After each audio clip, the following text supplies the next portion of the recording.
those who don't know me, my name is Alanna, and I'm the general manager of our early stage investing at Drive Capital. So I'll just give you some context on who Drive is before we jump into the fireside chat. But Drive was founded back in 2012 with the core belief that the next generation of market-defining companies could be built outside of the Valley. So our two founders were previously partners at Sequoia, and they, saw that you could really build a company anywhere. So they left Sequoia, left the Valley, and moved to Columbus, Ohio, which is where our fund is headquartered. 12 years later, we have $2.2 billion under management, so we're one of the largest VCs in between the coasts, and we're multi-stage. So that means that we can invest all the way from pre-seed to pre-IPO. We can write checks from $500K to upwards of $200 million and really be that capital partner for life. I personally lead our early stage investing, so we're trying to find the most ambitious founders building here in Toronto and Waterloo, and we support them with a $500K check and then help them get to their next round of venture financing. So really looking forward to seeing your demos later and talking to all of you, but now we'll move it over to the fireside chat, so I'll just introduce our panelists. All right, so over there we have Nick on the far side. He's our Chief Investment Officer and General Partner at Drive. Nick started his career as a tech investor and then later as an equity research analyst. He then went on to become a co-founder of an online vet startup called PetWave.com. And before he joined Drive, Nick spent time at Google, where he helped build and lead the Android business. And then we have Siavash, who is the CTO at Passage. So if you're not familiar with Passage, Passage matches international talent with labor shortages in Canada and helps to fund their journey. He started coding at the age of 9 and launched his first startup at the age of 17, attracting over 1 million users. Before Passage, he was the co-founder and CEO of Better Mode, an online community platform powering global brands like Ford, Samsung, and HubSpot. And then last but not least, we have Peter, who's joining Monzo as their head of product. Until last week, he was VP of product at Coho, a fintech based here in Toronto. Peter joined them as an early employee and helped build the company to over 1 million customers and over 100 million in ARR.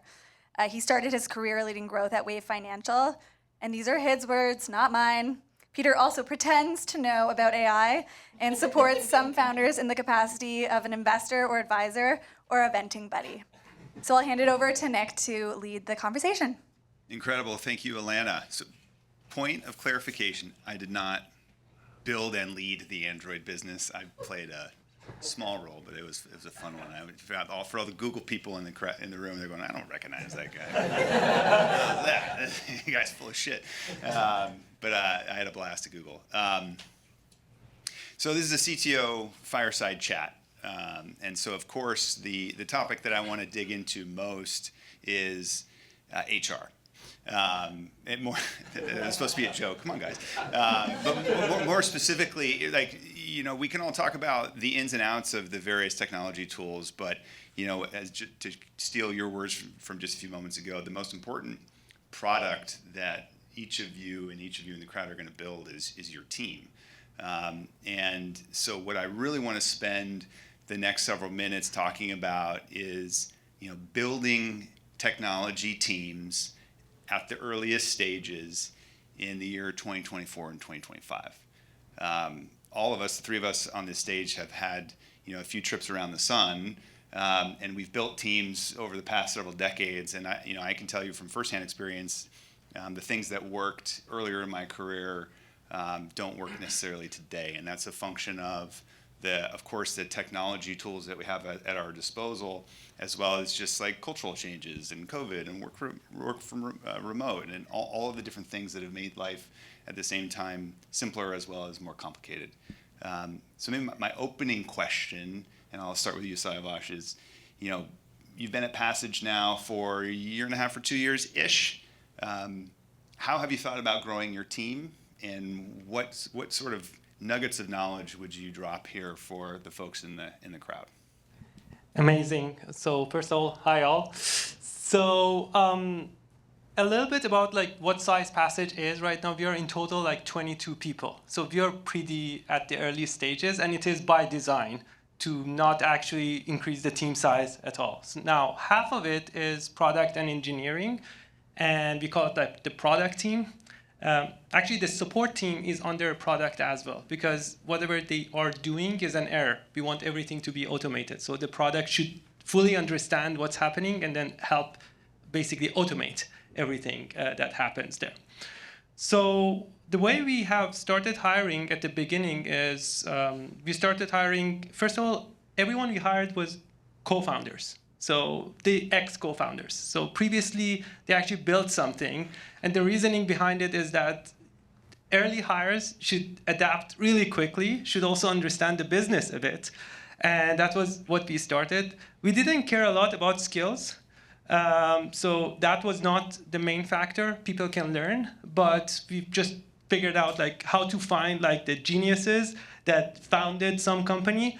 Most of them actually failed companies, so they understand like why sometimes we make some decisions, why sometimes we need to balance between like moving fast and like doing things right. So that's a bit about the character of the people that we have hired initially. But I'll let you actually share your experience as well, and then we can go from there. Yeah, thanks. I would kind of break it down into like two types of companies, like an early stage company or a later stage company. And like I would imagine most of y'all are like in the earlier stages, and like I would index and I would think about it in two ways. One is like the slope of the person. Like realistically, like as an early stage company, what I try to look for in the first few hires is actually like how adaptable they are, and like it echoes a lot of the points that he made, which is around the character. Because like in this early stage of a company, who the hell knows if like your product one will work? You'll most likely pivot over the next few years. So like what you want to hire are like basically people who are there because they are aligned with like your vision for how you want to change the world. And like how you get there is like through your like the iterations you make on the product, right? But like if you hire for a specific skill and the product completely changes in the next like couple of years or so, like that skill is not that relevant. So I think it's important to like look for like the slope of the person and like quite honestly the character of the person. As you get into the later stages, like it's really about how you think about talent strategy, which is like, do you want to over-index on like quality and like be a very highly like high density, highly talented team, but like not that many? Or do you want to over-index on like quantity, which like you can just hire a bunch of people, but like the salaries and like the people are like median on average, do you know what I mean? So like those are ways to think about it, but for the early stage, definitely focus on the slope of the person, the character. So I want to actually add on one of the points that you've brought up, like the early stage employees, like they should really, really believe in your mission. Like that is actually way more important. If they're not sold on the mission, they're not obsessed about solving that problem. For instance, in our case, like we help immigrants, we give them loans. My team, almost all of them are immigrants. Like they have done this, they know the pain, they understand like how hard it was. Many of them had an opportunity to have like some sort of a scholarship, but many people don't have that. So they fully understand that piece. And also, I would recommend, especially in these ages, to like optimize for, at the beginning at least, optimize for least amount of people that you can hire, but generalists. Because AI can help anyone to have like thousands of interns, right? So think about like adaptability and finding people that are generalists. They really are obsessed with the problem you're solving. So that's a great segue. So let's dwell on that point a little bit, and I'll use Passage as an example. So the founder of Passage, Martin, some of you guys know him, previously founded a business called Applyboard, and he has said to me on the point that you just made that the way he's building Passage is completely different than the way he built Applyboard. With Applyboard, it was hire a bunch of young, mentally nimble people. We don't need managers, we need doers. And so you get a bunch of mission-oriented young people that are flexible, and you can throw them in a problem and solve big things. It's good news, bad news. The good news is you can tackle things. The bad news is you need to tackle things with mass, meaning you need lots of these folks. Whereas at Passage, he's described it differently, where he's skewed towards fewer, more experienced people that maybe previously were leaders and managers as opposed to like hands-on keyboard. But now you have these experienced folks that are augmented with your 1,000 interns in the form of software. That all sounds great, but then, does that work on a Tuesday when you need to push code to production? So how have, in your experience, and all this is for both of you, how real is Google's AI, upper right-hand corner in truly augmenting your ability to push code and to build businesses at scale versus it's pretty neat, but we still do it the old way? So this is my opinion. Like in my opinion, first of all, one of the best products of LLMs so far are these like code autocompletes, because code autocompletes are very predictable. It's very different from human languages, right? Human languages, you have emotion, you have there are 1,000 things there. But for code, it's a lot more predictable. But still, the type of people you need are like problem solvers, like insanely good problem solvers. In fact, like in our interviews, we don't do lead code or any of those. We just solve a real problem with the person, and it's just one session. It's a long session, but we actually start from like, hey, we have this problem, let's actually solve it together. You can use whatever you want. And so right now we're at the stage that code completions are very good at starting something and then tap until like you're done. So you don't need to learn. It's very easier to learn new things. You don't like need to check for what tech stack that person used, because it doesn't matter. Like you can learn tech stacks. You don't even need to learn tech stacks. You just do comment and then do tab, and then it does it. You just explain what you want from the AI to solve, and it helps you. But AI is not good at architecting the whole thing, figuring out what to solve. So you want problem solvers that understand what to solve and then tell it to computers. Basically, it's a new interface. AI is a tool in the end. So that's one thing. Really, really like good problem solvers that can actually utilize the AI. And I think actually it works. The only thing we spent a ton of time at the beginning were first our infrastructure, so we can launch or like release 10 times, 20 times per day. So that's the thing that I would say you still need someone who is really good at to help you. And we have like, actually our VP of engineer is ex-Googler. That's why we are on GCP. So, and we're very happy with it, by the way. It's very... Can we give him some credits? There's got to be some more in here somewhere. Started shaking the credit tree. So the thing is that we built the infrastructure in a way that is extremely fast to launch, and also the dev experience. We spend a lot of time on the dev experience. And if you set up these two things right, and then give just the good licenses of these AI helpers, basically, I think you can launch actually multiple times on a Tuesday night. So that would not be a problem, especially if they're obsessed with the problem you're solving. I'll answer this question in the context of like building products and launching products. I think what AI has done is like truly augment the workflows of building any single product. When I think about building any product or building any company, there's a few, call it, pillars of time spent. One is like around customer discovery, like market sizing. Number one. Number two is around like, honestly, like the PRD and like the whole translation of what you want this product to be to the engineering team such that they can build it.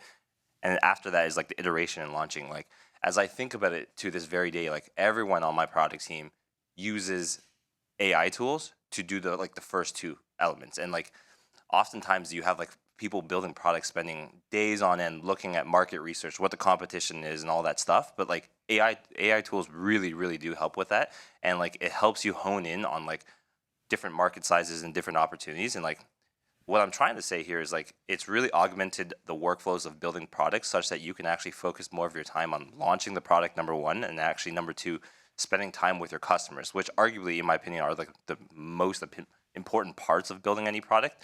Like the market sizing and like whatever, like PRD and like little details here and there is like, those are like, I don't know, like low value things to do or like low leverage things to do for a product team.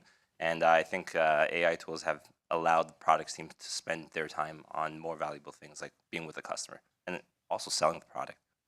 Awesome. You mentioned just a couple moments ago, how the product team works with the engineering team, and the PRD might be a work product that product hands to engineering. Let's talk big picture. What are the keys to a healthy relationship between product and eng? I'll take the first one, then you can go after. Of course, product guy goes first. Okay, typical. Typical. I actually think it starts with the culture, which is like the one thing I say to the entire organization is that there is no product team. I fundamentally believe that there is no like designated product manager and like this person should be making all the product decisions and all that. The best relationship that I found is that like every single person on the team are mini PMs. Who made this rule that only the PM can make whatever decision about this product, right? Like the engineers, the designers, customer operations, whoever, like everyone in the organization should be a mini PM. So going back to your question around like well-aligned like product and engineering teams is that like you need to make the engineering teams feel highly empowered and have a lot of agency in shaping what the product is. And in order to do that, you need to culturally solve that problem, number one. Number two, you need to, as a product manager, share very clear context on what the problem you're trying to solve is. And the shape of the product, the solution, and how you figure it out, every single person should be the PM in achieving that. And that's, in the long term, how you build like a healthy culture around speed, autonomy, and like a lot of like people who are like mission oriented in that sense. So at Passage, the way, again, I'm talking about an early stage startup here. When startups get larger, like things may be different, but I believe like the audience here are mainly like early stages. So we don't have a person that is, their role is PM, just PM. As you have also mentioned, like there are like mini PMs, like you see it that way. So first of all, every single person does multiple things. Like our backend does DevOps, our frontend does design. Actually, our design does front-end as well. So the thing is that we don't... back in time when I was like 16, there were nothing such as like PM and front-end and back-end and this and the same person does Photoshop, slice it, builds the front-end, builds the back-end. One person used to do it. Nowadays, like we have all these like different roles. So it's definitely possible to find people that can do multiple things. So in our case, our engineers have like very good sense of product management as well, and our PMs, if we call like they're like product design or product like front end, they also have been engineers. So all the people that are in product role, they were engineers in the past. There is one problem here that you need to make sure you figure out, is that people should be able to easily change the hat of, I am now talking as a product manager or an engineer. Because if the same person is both, then it will not be a good product in the end. Because product manager just focuses on user experience and how we can actually solve the problem. Engineer focuses on delivery.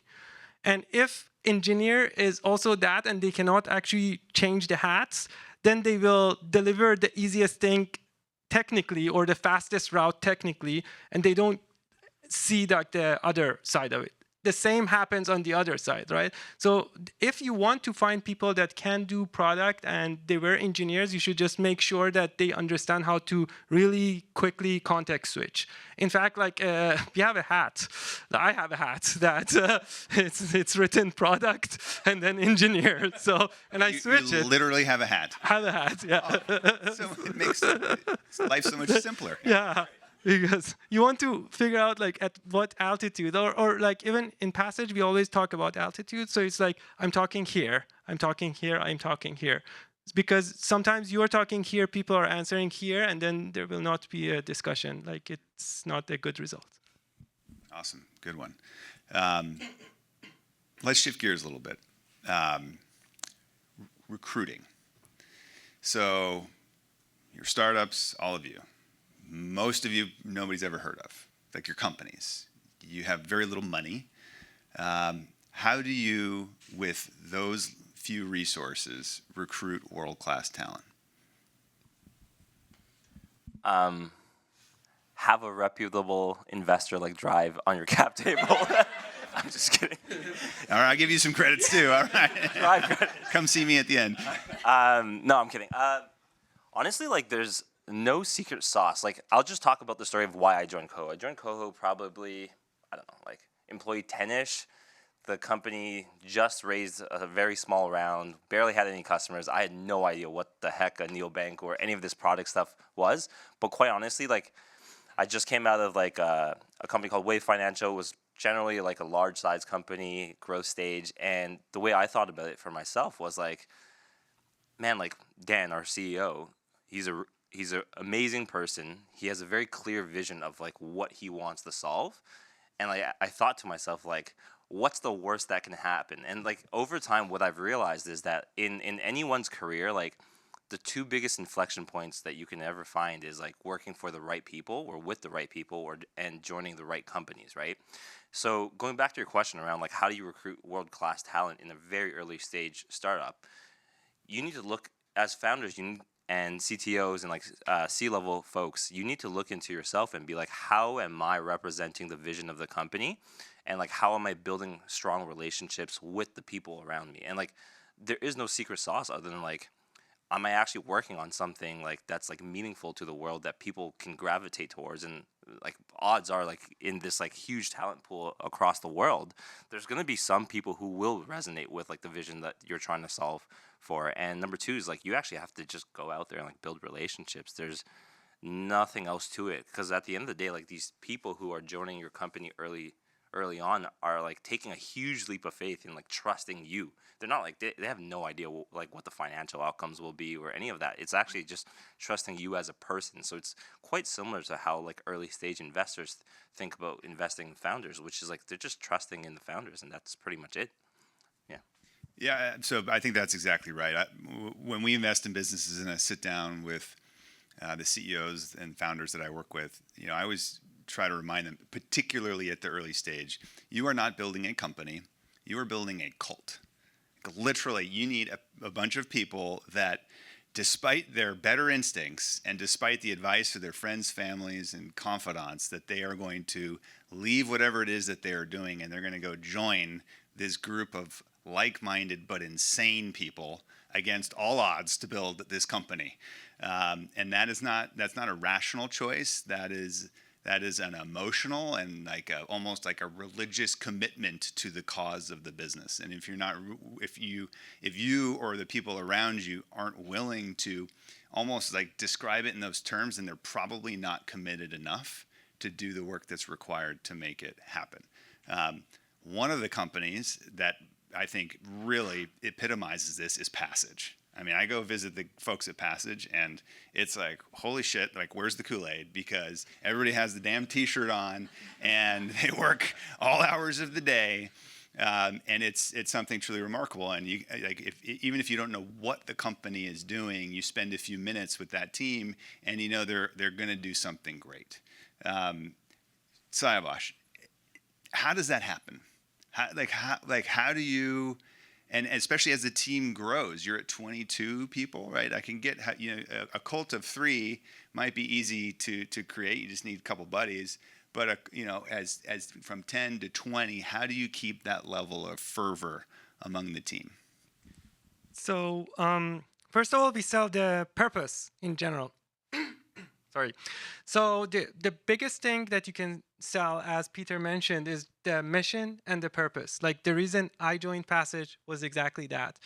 And then you need to have a very clear line of if you belong to the company or not. And we do it at the hiring time. We do it, excuse me. So we do it at the hiring time. We do it especially at the first 3 months. Like the person actually understands themselves. We hire very slowly. We fire fast, of course, everyone say that. Like we make a decision at 3 months. But it's very interesting. Like people that we thought we're not happy with them, actually they came to us and said, I don't think we can work here. Like and I'm saying like in a good way, it's good for people, for them to really clearly understand if they belong or they don't belong. And that's actually what cults do. Like cults have a very clear line of you're inside the box or not. Now, cults usually have a negative annotation, so we're focusing on the positive side of it. But you need to figure out, like, for people very early on. So on the interview, we tell them we work really hard, and we work in office, and there are not a lot of very senior people that are willing to work really hard like us, and they're willing to come to the office unless they really want to solve the problem that we are solving. And that's, again, you start with the mission, you sell the purpose, you give insane amount of autonomy and authority to every single early people that you work with. And I believe that's the thing. So one person can break the whole company if they're not right, if they're not part of it. So you should be very clear on like what you accept and what you don't. Now, different companies can do different things. Like for us, we want like hardcore people that have like insane amount of horsepower and are willing to do anything and are obsessed with this problem. Like in your company, you might say like, I want actually to have more people being more chill. It doesn't matter. You need to be very clear about what you want so everyone are the same way in case of work ethics. Now, when it comes to other stuff like ideation and all those things, you always want diverse people. But for your principles of what is inside this square, you should be very clear. Yeah, I think one thing I've noticed in particular about you and Martin, you lead from the front, right? Like nobody's outworking the two of you. So you really set the tone, and all of you as founders will set the tone. Your company will become a reflection of the leadership. And so I think, and I feel this at Drive, for example, like you need to be the thing that you want to see in your team and in your business, because it'll start to look like you. Like my business is losing its hair, for example. Mine as well. So yeah. I started from back. And so be intentional. Be intentional. You mentioned in office. I think Koho, not in office. Remote. So I'll put it to both of you. You're starting a company. Let's say you're starting a brand new company, knowing what you know now. I'll go with you first, Peter. Are you in office or are you remote? 1,000% in office. 1,000% in office. I think like the remote has a lot of advantages, but when I think about the cult-like attitude that you're trying to like harness and like this like, like speed of iteration is just like in the earlier stages, the only like the things that matter is just like speed to market, speed of iteration, and just like unrelenting speed, quite honestly. And like you can achieve that like a lot better than remote in an office space. Like I'll give you an example of like something very what's the word I'm looking for? Tangible. Let's say you see this bug in prod and you're like, okay, like let's go fix it. So in a remote environment, someone will Slack someone. Then after like it'll take whatever an hour for someone to read that Slack message. Then it'll take another hour for them to like talk to the engineering manager or talk to their product manager or have the agency to go solve it. And then it'll like over time, like there's so much communication latency that you need to think through when thinking about the workforce. Whereas like in an in-office space, you can just go up to someone and be like, hey, fix it right now kind of thing. And in the earlier stages, like those are like very tangible things. And the way I always like the thing that like slows any organization down is quite honestly like communication latency and decision-making latency. And in office is just way better for that. Yeah, to add to what Peter mentioned, so my previous company was a COVID company, fully remote, okay? And we had people from any time zone you can think of, so everywhere. There were a lot of things that we had to spend a ton of time and a ton of effort to just happen, which when you are in office, it just happens, okay? So you're walking, somebody is talking to somebody else, and you're like, oh, I solved actually that problem. Why they're talking about this? And you go and say like, hey, here's like the thing. This happens like a lot. You want to build the culture, especially if you're an early startup. Like, how would you even build the culture remotely? It's like you can do a lot of things, like install like donut chat on the Slack. People like talk to each other. It's not like when you're in office. So especially if you're starting a startup at the beginning, I feel like it must be in office. My opinion. Now, I don't know how to not do it in the office. So maybe somebody knows. So I highly recommend that. And again, there are a lot of different things. So for instance, in our business, every Friday regulations change and it impacts passage in general, right? So if you're not in office, how would you understand the urgency? How would you understand like, hey, we need to actually do this thing and figure out like, and our business is we are impacting lives of people. Like what we do, if a student can come, it will change their lives, the lives of their child and grandchild. Like it's a line that it changes, right? So imagine like you're remote and because like an engineer was not available, like somebody, their life did not change. Like I cannot, I don't know what to say. Like it should not happen basically. So I highly recommend starting a company, especially at the beginning, definitely in office. We 100% agree.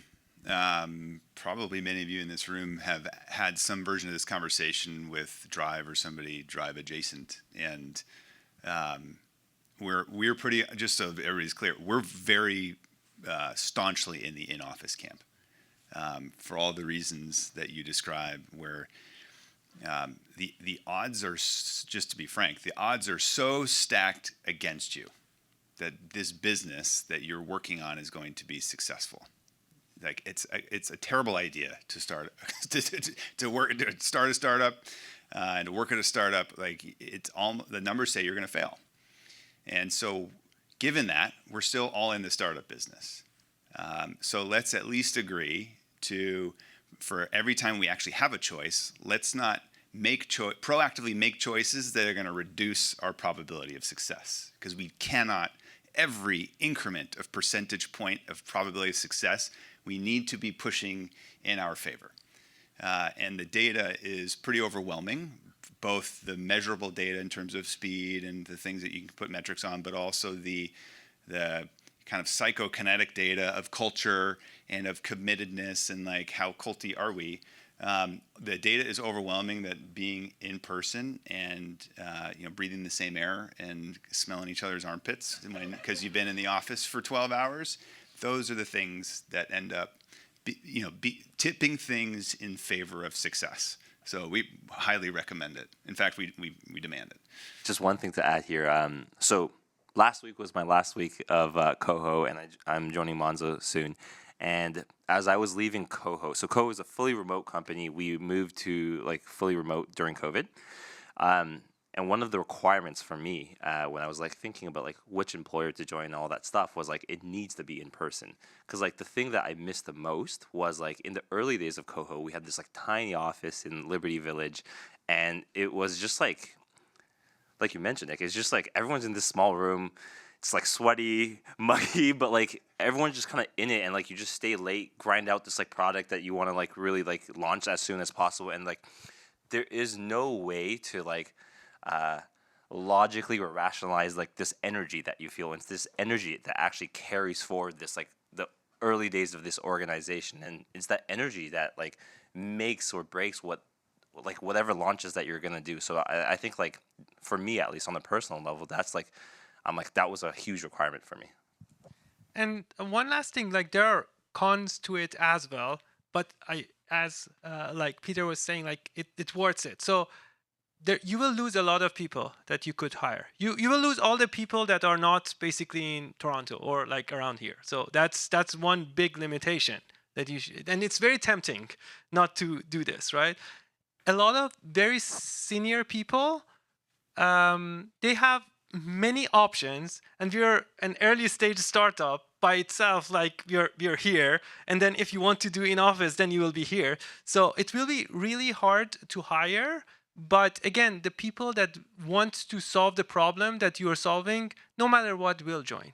So again, if the mission is very obvious, and if your mission is not exciting, like it's very hard to build a startup. So think twice about like, can I actually make people like the fire inside them come out or not with my mission? If you cannot, like you need to think again about it.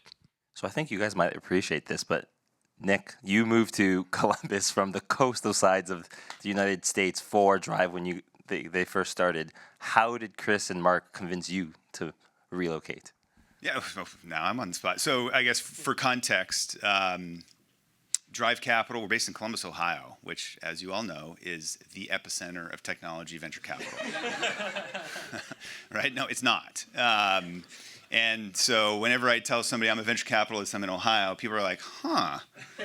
And then they go, are you from Ohio?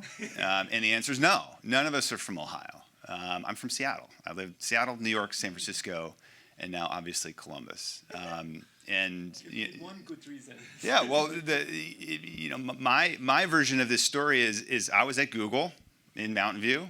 I was fat and happy and doing fun things, but I was presented with an opportunity to join a cult, and this cult was called Drive Capital. Despite the entire industry's worth of history of doing it one way, our founders had a vision of doing it a different way. And it wasn't likely to be successful, but if you dare to dream, and he said, well, what if it is successful? Will we leave that proverbial dent in the universe where we lived a life worth living? The answer was unequivocally yes. And similar to what you're doing, I don't want to say what we're doing is impactful as changing lives with going to school, but it kind of is. Like, what if we could fund a whole cohort of founders who were just as smart, doing just as things of equal meaning or greater meaning, but because of their geography, they didn't have access to capital in the same way. Like, if you're in Pittsburgh versus Palo Alto, what fucking difference does it make? Like, you're still really smart. And this idea that you needed to have people moving away from their customers, away from their families, away from their networks to this far off place in California where maybe your customers are in California, but they're probably not, like, why do you need to be there? It's because the capital had resided there. That model just didn't make sense to us in a world where the internet was a thing and cloud was a thing, and this idea that tech was a regional business, that's just silly. But that's how it was. And so, it was like, shit, I ran through the mental math. I'd recently been married. I'd recently had a child. I was, at this a precarious part of my life. And the last thing you want to do is find out 10 years later that you're a shitty venture capitalist in Ohio. Like, that, the job market for that is very thin. So you got to make it work. But it was like that, or continue being a relatively insignificant piece of Google, which was going to be successful whether I got hit by a bus on the way to work or not. It felt like it mattered, and the fact that it mattered made it worthwhile. And so here we are. And by the way, like, what we do at Passage is very similar to a venture firm in general, because what we do is, like, most banks actually give loan based on the background of you. The way we give loan, we don't have access to much of the history. They're living somewhere in Africa, let's say, which we don't have like information access. We actually put money on predicting the future of people. So we are betting on that person. Like, this person will be successful here, and they should have access to this opportunity. That's the way we think about it. So it's very actually similar to how VC firms or angels actually make decisions. Yeah, we're in the risk business. You gotta take risks on things that the world is currently underpricing, right? The mark-to-market value of a person or a company is lower than we think it ought to be because of something that we see in their future. So it's fun and it's exciting, and makes for some sleepless nights too. Totally. We have about 10 minutes left. I know we wanted to hear some questions from the audience. I mean, I could go all day. Any questions from any of you?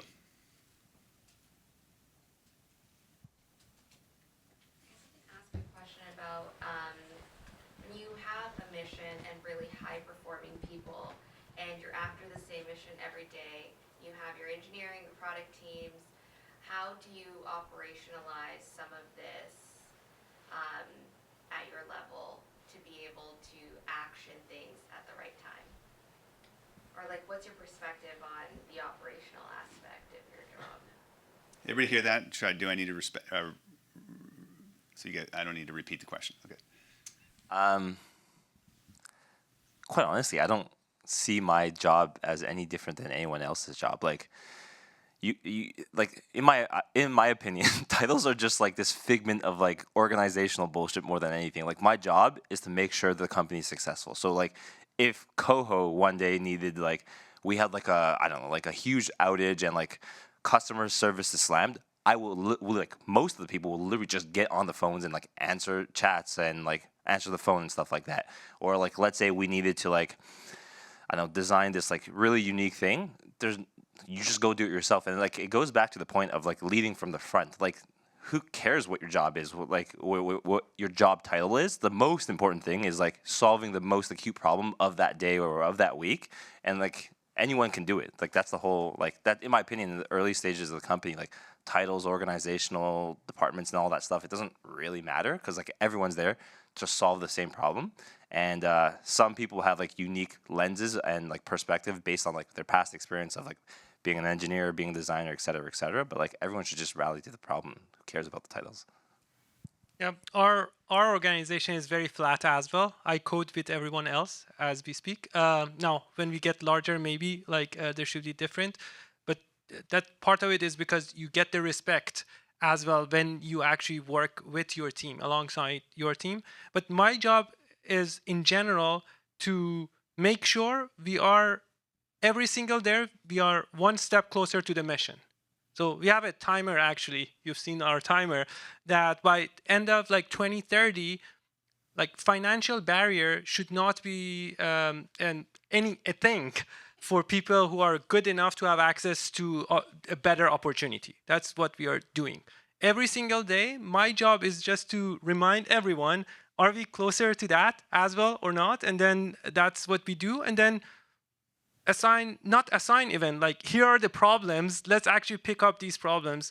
And if you hire actually co-founders, it's very funny because you always need to decide who not to pick a problem, because everyone wants to actually jump on problems, and you are the one that you said, no, please, this does not need 3 people. Like, this just needs like 1 person working on it. But in general, our jobs, I think, is just to say, like, let's get closer to the mission every day. Every day.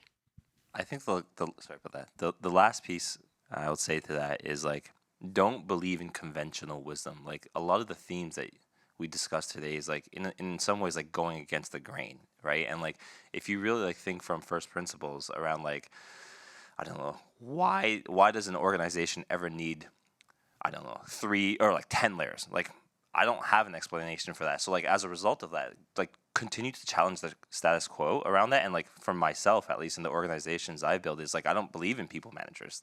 There's no such thing as like professional people managers.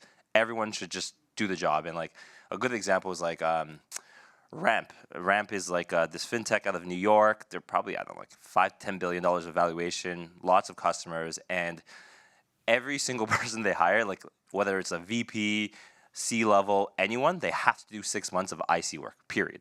Because what they're testing for is like, can you actually be like someone who actually is like actually building the product? Because they don't want to hire professional people managers because it's like a cultural element. So to answer your question, I don't believe in like people managers. 100% doers. You need people that can do the job. And I say that as a people manager. I want to pivot off of the question around organizational strategies.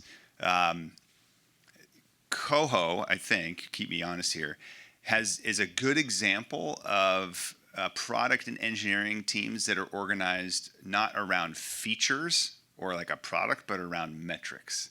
I'm glad that you're nodding your head because at least like Chris, who's my partner and sits on the Coho board, kind of holds Coho up as a shining example of how when you give a team not just like a widget to manage, but a metric to move, and you give that a pod all the tools necessary in order to move, so it's not like you have all the responsibility but none of the authority or capability to move the metric. Like, that doesn't work. So you have a pod that has the authority and the ability to effect a change that the team has managed necessary.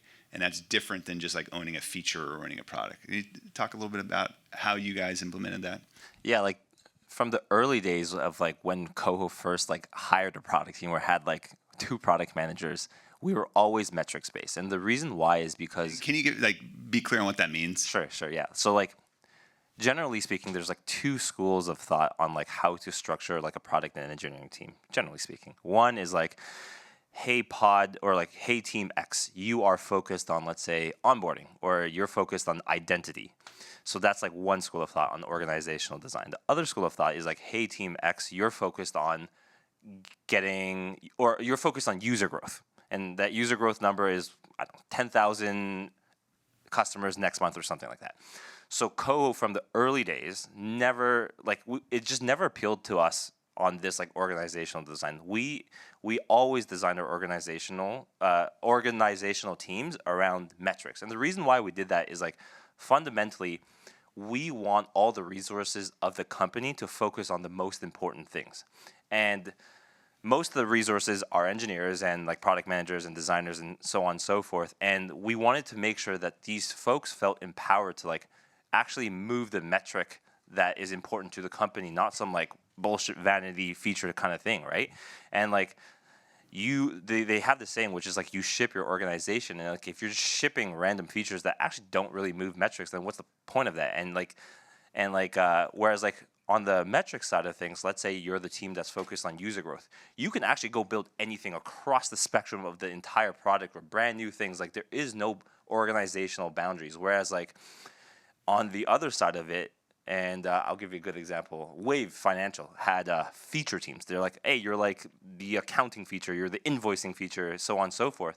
What you actually end up with is like this like fiefdom building kind of thing, and you have to like knock on someone's door because you want to work on some other person's like feature side, and they're like, no, like you create this like weird culture of like kingdom building that we were just never a fan of, because we wanted every single person at the company to think about the company first before the team, because the team is just like a fluid concept. It can change anytime you want, you know. And we quite honestly, we change our teams probably like quarterly based on like how good the board meetings are. But yeah. Nice. Any other questions from the audience? Yeah, I have a question related to being structuring your team as metrics driven.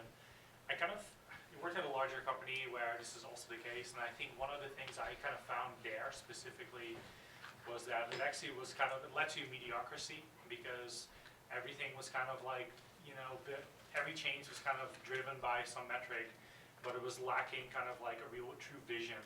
And it became harder to kind of like, you know, make some bigger bets on kind of, and as a result, this company is now around for over 20 years, I think. And it's I think they kind of like, they're there, but it's not really interesting anymore. And so they're just there to kind of like sustain themselves. And, yeah. So what are your feelings about how do you make sure that vision is still a component? That's a great question. We face this a lot actually, and there's no like functional or like logical answer other than like culture and like performance management. So the thing I say to the PMs on the team is like, we are not, and I say this in any interview or like when we're hiring people, which is like, we are not in the game of incrementalism. So like, if any PM on the team is like on this like metric team and they're thinking about building a product to move the metric 2% or 3% or 4%, they're not going to last in this company. Because the thing that we want is actually starting from the vision, which is like, what is your view of the world and how do you want to change it? And metrics, quite honestly, like metrics is just a language to measure progress towards that vision, right? It's like a business outcome. We get more cash and all that stuff, and it's like a way to track your progress towards that vision. But every PM's job is actually to have the vision of what world they want to build.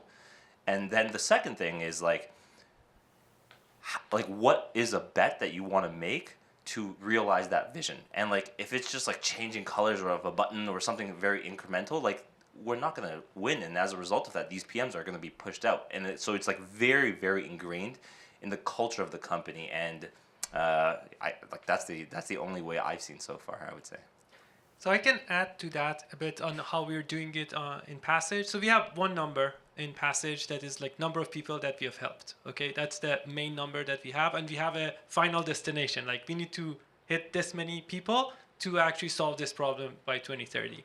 And then every now and then we sit with teams to figure out like if what is true, we will hit this particular number. So the final goal is always translated to that final number, and then the teams, because we have hired again co-founders, like they will say they're like micro CEOs, like, hey, I will actually do this, and I believe this will actually result in this number being that, and it changes. Like for instance, regulation changes. No, we need to actually switch actually on something.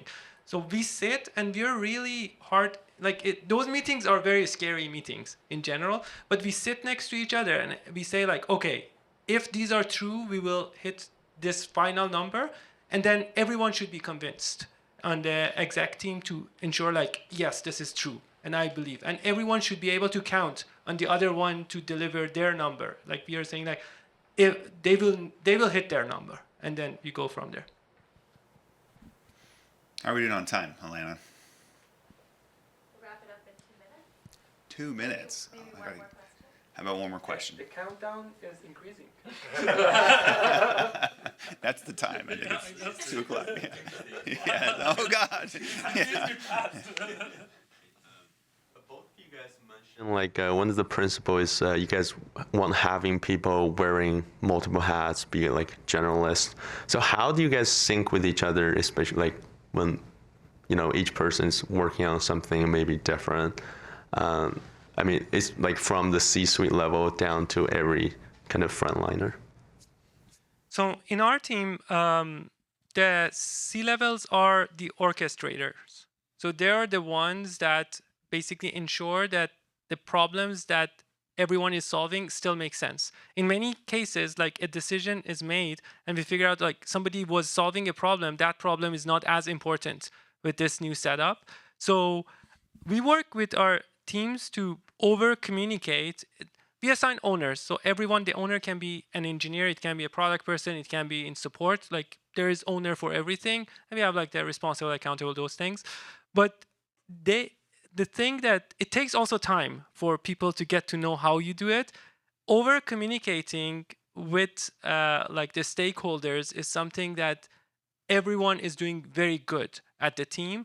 And then the orchestrators will figure out if this is going right or not. And also, like in general, people should understand that not everything that in startups, not everything that they work on will see the light. Like we are very clear at the beginning that things change very fast, and you should have this expectation that things may not actually see the light. But you have very few tickets to spend of like people doing something and it doesn't see the light, because it will be burnout actually happens because of that. Burnout does not happen because people work a lot.